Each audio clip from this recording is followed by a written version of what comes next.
Minor குழந்தைகளின் பெற்றோர்கள் ஏன் கண்டிப்பாக உயில் எழுதி வைக்க வேண்டும்? இது என்னுடைய சட்டம் சார்ந்த இரண்டாவது வீடியோ.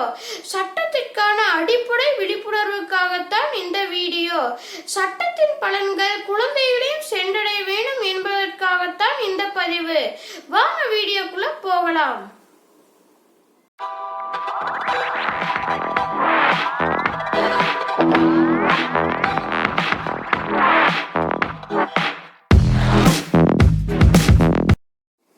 அசையும் சொத்தோ அசையா சொத்தோ ஒருவரிடமிருந்து மற்றொருவருக்கு உரிமை மாற்றம் அடைய, அதாவது டிரான்ஸ்பர் அடைய இரண்டு வழிகள் உள்ளன. முதலாவதாக அந்த நபர் உயிருடன் இருக்கும்போது ஆவணம் மூலம் எழுதி பதிந்து கொடுத்து விடுவது. மற்றொன்று, அந்த நபர் எந்த ஆவணமும் எழுதி வைக்காமல் இறந்து விடும்போது அவருடைய வாரிசுகளுக்கு தானாகவே உரிமை மாற்றம் செய்யப்படுவது. நான் இந்த வீடியோவில் இரண்டாவதாக கூறிய டிரான்ஸ்பர் பை லா, அதாவது சட்டப்படியான உரிமை மாற்றம் பற்றி தான் சில விஷயங்களை கூறப்போகிறேன்.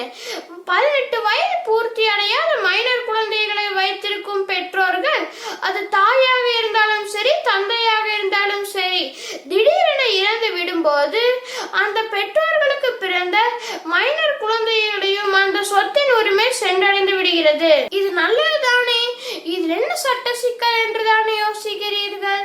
அந்த மைனர் குழந்தை சென்று அடைந்து விட்ட சொத்தினை விற்க வேண்டிய தேவையோ கட்டாயமோ ஏற்பட்டால் அந்த குழந்தையின் உரிமையை உரிய நீதிமன்ற அனுமதி இல்லாமல் விற்க முடியாது.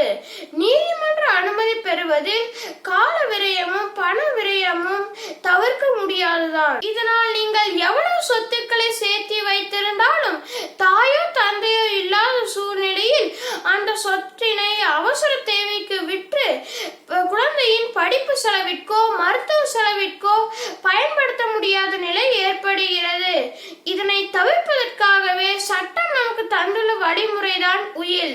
இதன் மூலம் பெற்றோர்கள் தங்கள் விருப்பத்தினை எழுதி வைத்து விடும்போது மைனர் பிரச்சனையும் வராது, வாரிசுகளுக்கு இடையேயும் பிரச்சனை வராது. பிறந்தவர்கள் அனைவரும் இறந்தே ஆக வேண்டும் என்பது இயற்கையின் சட்டம் என்பதால் மைனர் குழந்தைகளை வைத்திருக்கும் பெற்றோர்கள் தாங்கள் கஷ்டப்பட்டு சம்பாதித்த சொத்து எந்த விதமான சட்ட சிக்கல் இல்லாமல் உங்கள் குழந்தைகளுக்கு பயன்பட வேண்டும் என்று விரும்பினால் நீங்கள் கட்டாயமாக உயில் எழுதி வைக்க வேண்டும் என்று அன்புடன் கேட்டுக்கொள்கிறேன்.